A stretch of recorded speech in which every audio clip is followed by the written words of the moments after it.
God's been so gracious to give us this book that is this one unified story with Jesus at the center that tells us everything we need to know about who God is.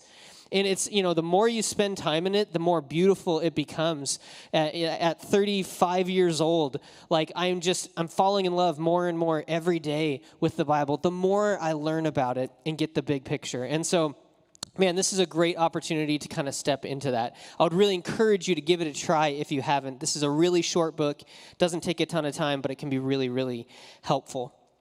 And even though it's a short book, it is packed full of big, big themes. And maybe if you've been here the last few weeks, you've recognized that. And so anytime we get to the end of a series, it's always smart to take a minute and do a quick recap, right? It's important for us to nail home some of the things that we've learned along the way. If you get to the end of something and you can't point to a single thing that you remember throughout the process, what's the point, right? I don't know if you've ever had that in school, when you read the same paragraph 6 times and you're like, I literally don't know what it says. I got to go back again. It's not very helpful, right? If you can't remember what is important in it. And so it's important for us to look back and kind of recap what we've learned here. And so just in case maybe you've missed it or you've forgotten, this letter, it's a sermon that was circulated through a bunch of churches. At the time when it was written by John, who's a disciple of Jesus. He knew Jesus really well, had a lot of experiences with Jesus, was a big part of the early church starting and getting its feet underneath it. He was a pastor. He really loved the people that he spent time with. And his big hope in writing this was he really wanted these people who were in these churches, a lot of them just kind of new in their understanding of who God is and who Jesus is. He wanted them to know, you can know God. I know he seems so far away and so other, but you can actually know him. How? By looking at the person of Jesus. And he's and I know Jesus. I saw Jesus. I was with Jesus. He is the perfect representation of God. If you're looking to know God, man, look to Jesus.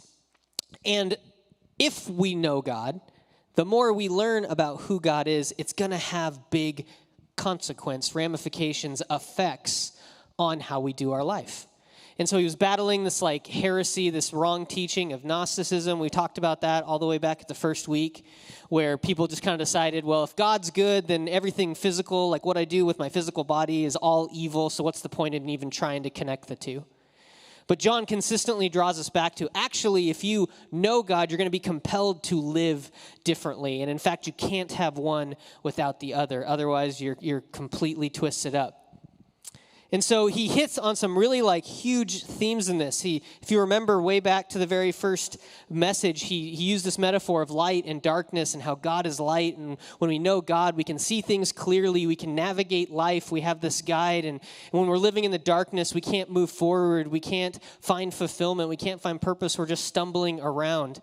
And how, if we're living in the dark and say that we're in the light, it's obvious to everyone that we're a total liar. We're totally living in deceit. And that God is light, and he's the one that can light our way forward. We talked about themes of family, how God is the perfect father. Whatever your relationship with your dad is, God's the perfect example of a perfect father. And we are his children, and we are part of this family. And so how we treat each other really matters in our family.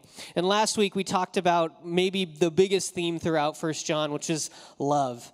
And we discovered that maybe our idea of what love is isn't quite what John's talking about here, that real love is life-changing. It's honestly a lot of what we just sang in that song, that God would come right to where we are through all of our failure and all of our pride, and on a hill that he made himself would give up his own life so that we could have relationship with him.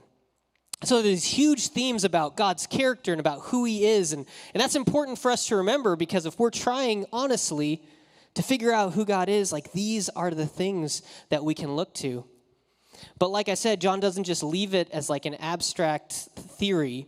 He says, if these things are true, then how we treat each other, how we walk through life really has to change. And honestly, he says some super harsh stuff, if you remember. He says, if you claim to be in the light and are walking in the darkness, you're a liar. The truth is not even in you. He's if you say that you love God and then hate your neighbor, hate your brother, treat them poorly, you don't even know God. Ugh. That's tough to hear, right? Because how many times have we done that? We come in here, maybe we lift our hands or figuratively lift our hands because we would never do that in a crowd of people. But we're like, yeah, Jesus, I love you. And then we treat like our brother or sister or neighbor or stranger like garbage. According to John, he'd say, you don't really know God that well if you find yourself easily doing that kind of stuff. And so these are huge themes with really huge consequence. And if you are paying attention, and if you are being honest with yourself as we walk through this, I want to give you a little bit, I want to let you off the hook a little bit. You might be sitting there thinking, goodness, that seems massively overwhelming. And I would appreciate the honesty if that's what you're feeling. If you're sitting here and you're like, dang, like living perfectly in the light and functioning like a perfect family and experiencing and giving out like perfect love to people, man, that feels like a tall order. I don't know if I can do that. Which might then, and I would say, like, please express those feelings. We say here all the time that, like, doubt, when we keep it inside, when we keep it isolated, it makes your faith sick. But doubt, when it's out in the open, when it's out in the light and in community, like, that can actually strengthen your faith. Like, your leaders might not have all the answers, but I guarantee, I know for a fact, they are willing to walk through the messiness with you. The church, for far too long throughout our history, has just swept doubt under the rug, swept hard questions under the rug, and said, don't ask those here. It's too messy. It's too difficult. We are not about that here. I just want you to know that. Whatever questions or doubts or, like, this just seems like you're asking way too much of me, whatever thoughts like that are running through your head, this is the place to bring them out. Don't keep them buried, because that'll make you sick. Get it out, so that you can walk through it, so that you can wrestle with it. And so you might be sitting there thinking, man, this sounds like a lot.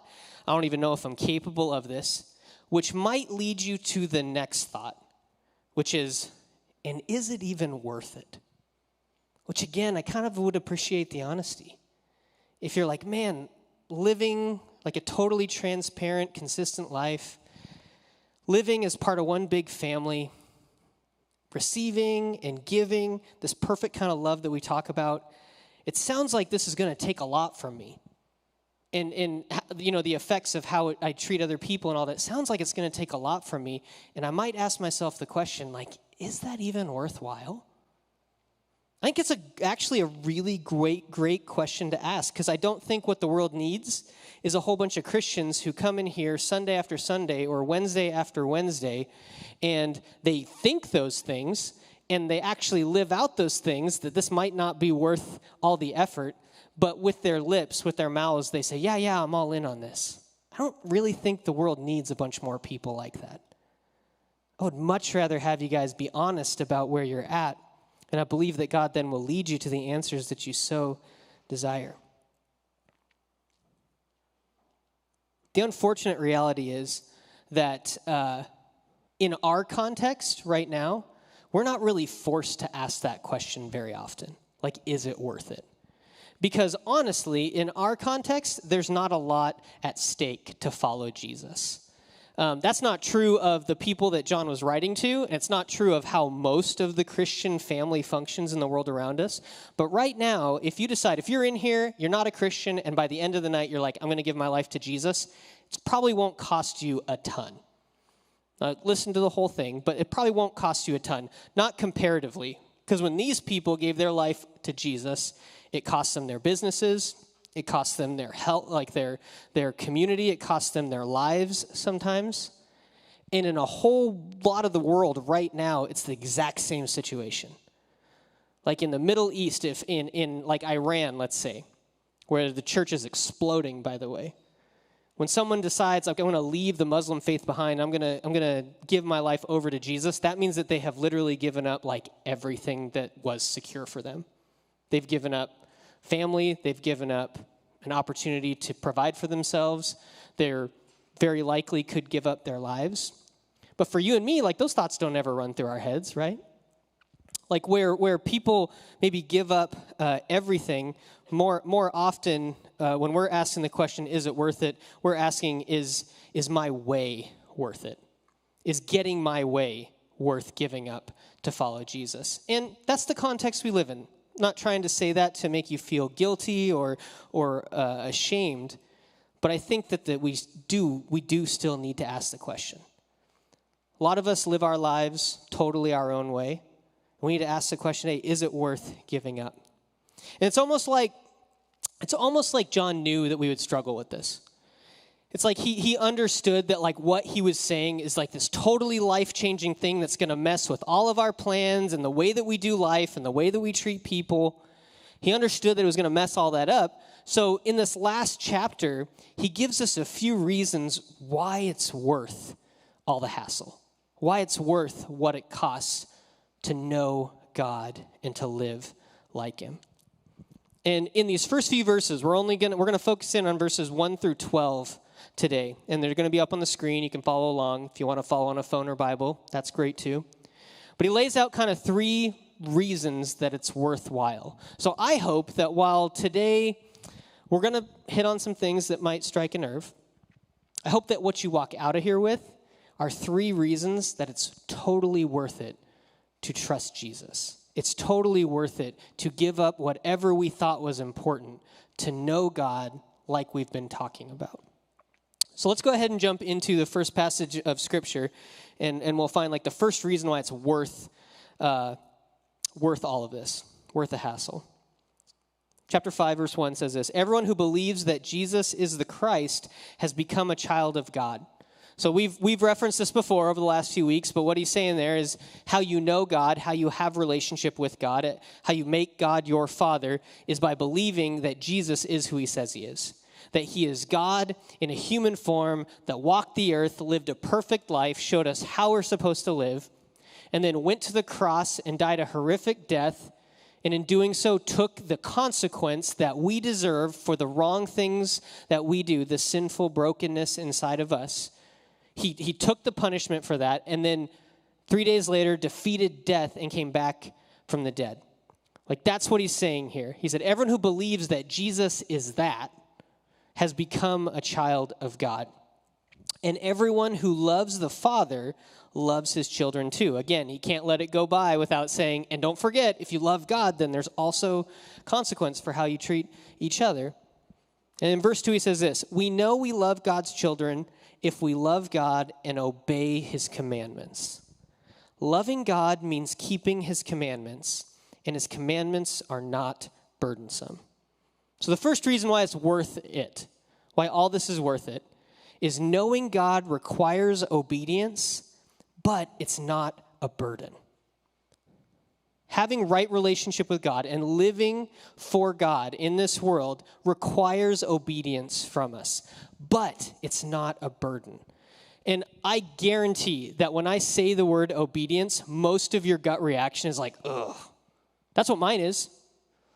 Because at the end of the day, like, obedience means someone has come to you and said, you need to do something and not ask questions about it and not try to find workarounds, and you need to do what is being asked of you. And we hate that, am I right? So much of our conflict with each other and with our parents and with our teachers and with our small group leaders come from, you told me to do something and I don't want to do it. I should be able to run my own life. Now, our issues with obedience come from all kinds of different places in our lives, right? Maybe from like trauma or some kind of childhood situation, or even just how we're seeing the world right now. Unfortunately, inside the church and outside the church, obedience has been like this tool that people use to inflict pain on other people, right? Like, don't ask questions, just do what I tell you to do, and a kid gets abused, or someone gets hurt, or someone gets oppressed. And even in the church, we've been guilty of that. And so I don't even super blame you to have kind of a visceral reaction to hearing that we need to obey commands. But what we do is we take what we see in the world around us, like all the ugly parts of obedience, and we plaster them onto God. But we need to resist that temptation. Because when God tells us to obey him, it's because he has our best interest at heart. Let me say it again so you don't miss it. When God tells you to do something or says not to do something, it's because he has your best interest at heart. He's not going on he's not flexing weirdly. He's not going on a power trip. He has your best interest at heart. It can be easy to get to this place where we feel like, man, God just asks so much of me. It's like too much. Like he's taken all the fun out of my life. He's making me do all these things that I don't even like to do. I should be able to choose what I do and when I do it. But when we believe that someone has our best interest at heart, it's easier to obey them even if you don't understand the big picture, right? So I was trying to think up examples, right? So like say you went like skydiving. I've never been skydiving, but say you went skydiving and you get up in that plane and you have the person who's telling you what to do, right? I, for one, will listen to every single thing that guy tells me to do, right? Could you imagine a scenario where you're up in the plane and there's the guy who has done it 1,000 times and he's responsible for your safety and he's gonna, everything that he tells you is going to help you survive this ordeal? Could you imagine getting to that spot and the door opens to the plane, you turn to the guy and you're like, listen, I know that you've done this a bunch and I know that your whole deal is to keep me alive during this. I think I kind of know better than you though, you know? Like, I don't really need you to weigh in on my skydiving experience. So can you just leave me alone? I know best. What an idiot, right? Like, what a stupid decision that would be. That's a really, obvious example of sometimes obeying someone is the best thing that we can do, and we wouldn't even, balk at that idea because that person can be trusted. And God has set up this pattern throughout the whole Bible of when he commands something, it is for our best every time. There's commands in the Old Testament that you might read and you're like, why in the world would God ask his people to do that? Let me just give you a quick example. In Jewish history and in the Old Testament, there are commands saying that the Israelite people shouldn't eat pork, certain kinds of meat. Pork was one of them, bats were one of them, which that seems to be a good thing to maybe consider now as well, right? And we can read that and be like, what's God's deal? Does he hate barbecue? Does he not like, what's another pork thing? Pulled pork sandwich or something? No, that's not the case. When we take a look at it and we look at the history, it's like, oh, it's meant to set his people apart, sure, but also people didn't cook pork very well back then. And people got sick all the time from eating undercooked pork. And apparently people get sick from eating bats too. And so God wasn't just doing a power trip. He was actually protecting his people from killing themselves off. And there are so many commands like that throughout all of the Bible that prove that God's commands and him telling us to obey him is actually because he cares a ton about us. And so my challenge, I guess, as we walk through this is to just consider, hey, maybe when God says not to do something, it's actually for my benefit. Maybe when God tells me to do something that's scary, that I don't understand, maybe he knows what he's talking about. Anytime you run into a moment where you're tempted to sin, and you're like, man, this would feel good in this moment, or it makes a ton of sense for me to do this in this moment, or it would be such a pressure release for me to just fly off the handle of this person or indulge or whatever, but I know that God tells me that I shouldn't. How different would our response be if our first instinct was to say, and probably he can be trusted? I might not get the full picture, but probably he can be trusted.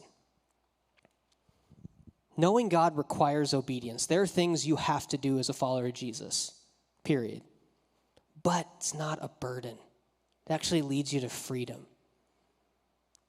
Jesus was very clear about that. You come follow me, my burden is not heavy.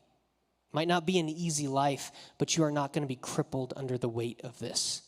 Relationship with me leads to freedom because I have your best interest at heart. Next chunk of verses starts in verse 4. It says this, for every child of God defeats this evil world, and we achieve this victory through our faith. And who can win this battle against the world? Only those who believe that Jesus is the Son of God. So I forgot exactly how I said this. Throw it up there. I think I wrote it down incorrectly. But it says, knowing God puts us in a battle, but one we can win. So knowing God does drop us smack dab in the middle of a fight, but it's one that we can win. Here's the reality, and maybe this is a hard pill to swallow. When we choose to live for God, we are put into conflict, period. If you don't feel any tension or any conflict in how you live your life and how the rest of the world functions, I would argue that maybe you're not actually following Jesus. Because when we step into a relationship with Jesus, the rule book of how we used to live and how the world functions, where you get ahead by using power and using strength and doing what you need to do and taking care of yourself, that rule book no longer applies to people who now follow Jesus. He's given us a whole different set of like marching orders, if you will, to put other people before ourselves, to respond in humility, to care for those around us instead of using those around us, to pursue like meekness and kindness and compassion towards people, to not just be swayed by anything that sounds good, but to stand on what is accurate and what is true, which means you're gonna feel conflict. Now, quick caveat. I'm not talking about feeling conflict because you're being a total jerk. And the church has been guilty of that as well, where it's like, well, I told them like what a sinner they were being, and, that's the truth, and, now they don't like me. I don't know what happened, I was a total jerk to them, but now I don't know why they don't want to be friends with me. That's not what I'm talking about. But the path that Jesus has called us on is going to look really different than the path that the world has laid out before us. There is a battle going on. There's conflict going on. And it's not conflict between people. It's a supernatural thing. And we don't got a ton of time to go into all of that. And I'm not trying to make it super hocus-pocusy. But you need to understand that when you say that Jesus is in charge of my life, you are now smack dab in the middle of this supernatural conflict where the world and sin and the devil and demons are trying to get you to go back to everything that you've left, and God is leading you into something brand new. So it's not just me against another person. There's this whole huge supernatural thing going on, and a lot of us just pretend like it's not. John's advocating that when you follow Jesus, there's going to be this battle, and in fact, now your eyes are open to it, but don't fret, don't lose hope, because the fact that you are a child of God means that you can win it. You can live your life in spiritual victory. I don't know if you need to hear that, but I see so many Christians walking around with their heads hang low, just being like, oh, I suck. I constantly blow it. And there's a level of honesty there that I can appreciate. But John says here that if you're a child of God, if you've surrendered your life to Jesus, you can live a life that looks like him. Because if you don't really know God. So you can resist temptation. You can treat people well. You can put other people first. It is possible. That's what living in victory looks like. But I think for a lot of us, we just don't even think that that's on the table. John says, you're in a battle, but know that you have not lost. You actually can win because Jesus has already won the victory there. He's done all the hard work. You just follow his example. The last few verses that I want to read to you guys, there's 6 of them. They're going to sound weird at first, but they make a lot of sense, so just hang with me. Verse 6, it says, and Jesus Christ was revealed as God's Son by his baptism in water and by shedding his blood on the cross.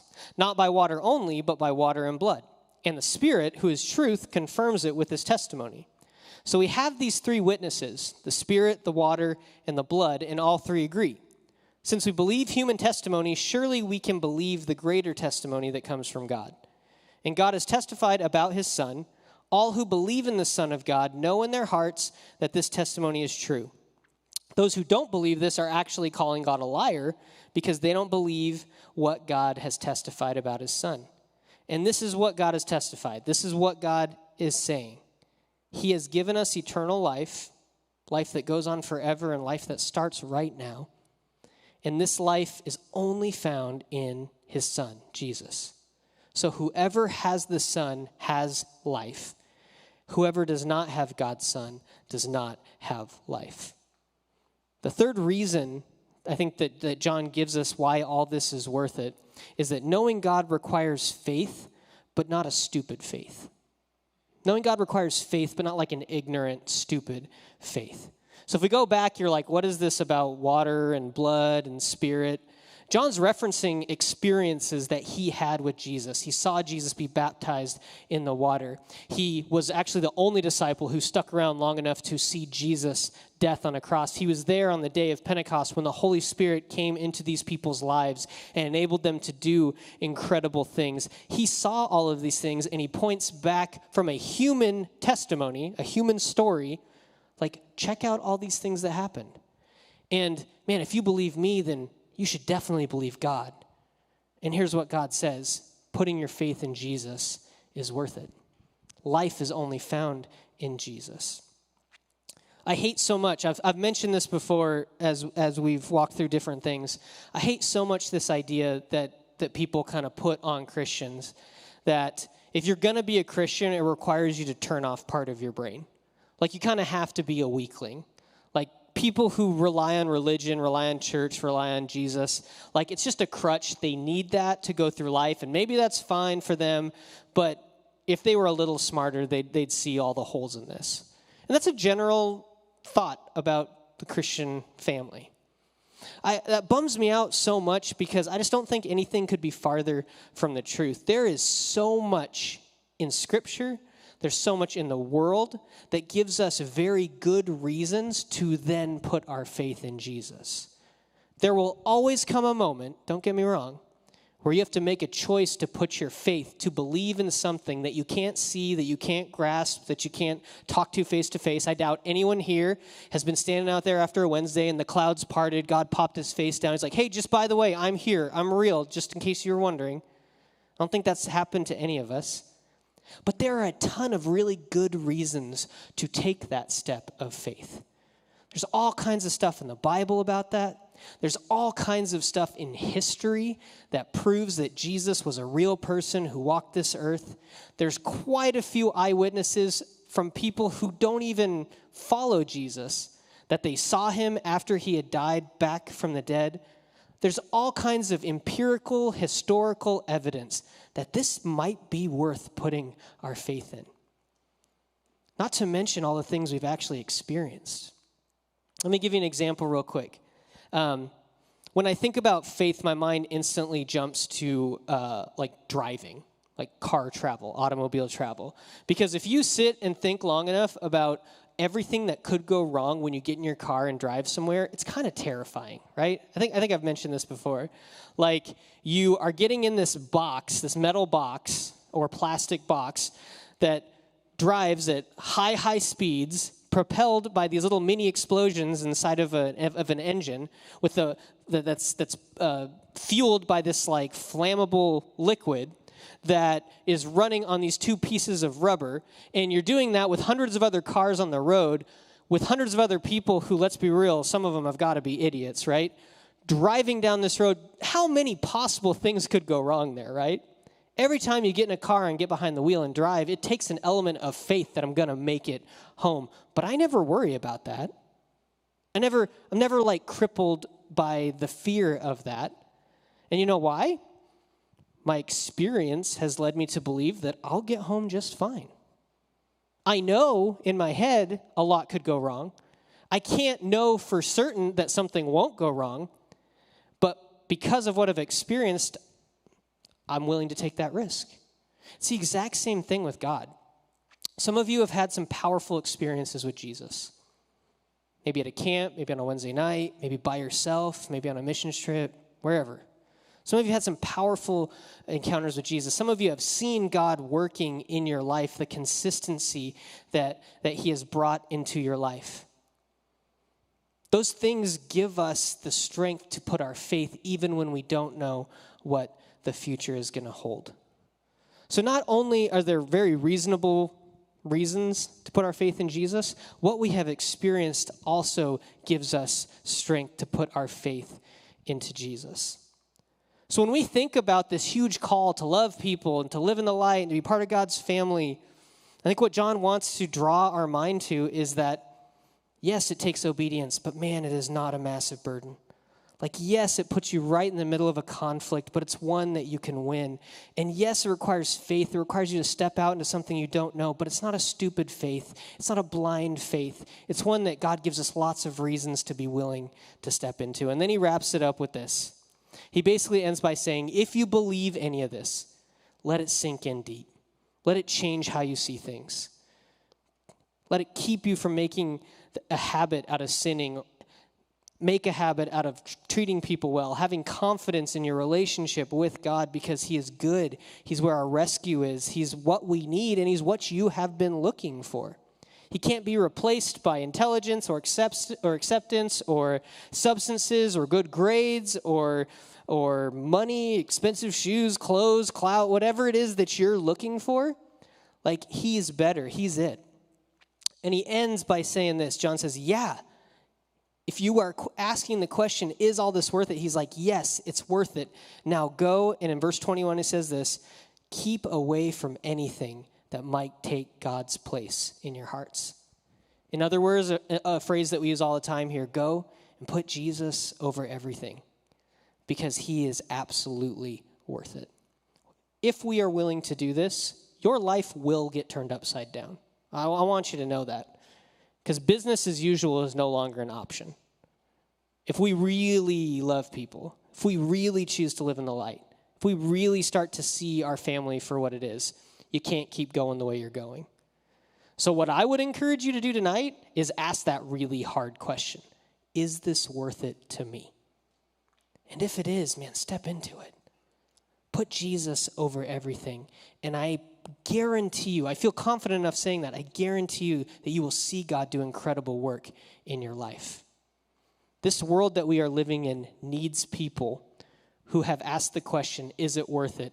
And come back with the answer, absolutely. And then lives out a life that proves that commitment. And that's what he wants in this group too. And I'm really excited to see what he can do with a bunch of people who make that decision. But we got to ask it before we can ever make it. Would you guys pray with me? You're going to go to small groups, and I really hope that you talk through honestly some of this stuff. Don't keep it inside. Don't keep it isolated. Bring it all out, because that's where it needs to be able to walk through it. Jesus, thank you for making this life that oftentimes, if I'm being honest, seems impossible. Thank you for proving to us that it is absolutely worth it. Lord, take our minds to these places, these moments, these experiences, these truths that help us remember that whatever we lose to follow you, to know you, it is nothing. It is not important compared to actually knowing you and letting you be in charge of our lives. So God, I pray that as we walk through this, that you would just bring out honesty and vulnerability, a willingness to talk through and to share, and Lord, a boldness to walk out of here ready to live a life that says this is absolutely worth it. We love you and we thank you in your awesome name. Amen. All right, guys, you can head out to your small groups. If you don't know where to go, I'll be right here. I'd be happy to help you. Next week, we're starting a new series on relationships. It's February, dating, all that stuff. We got some great people who are going to share, and we would love to see you back here next Wednesday. We'll see you later.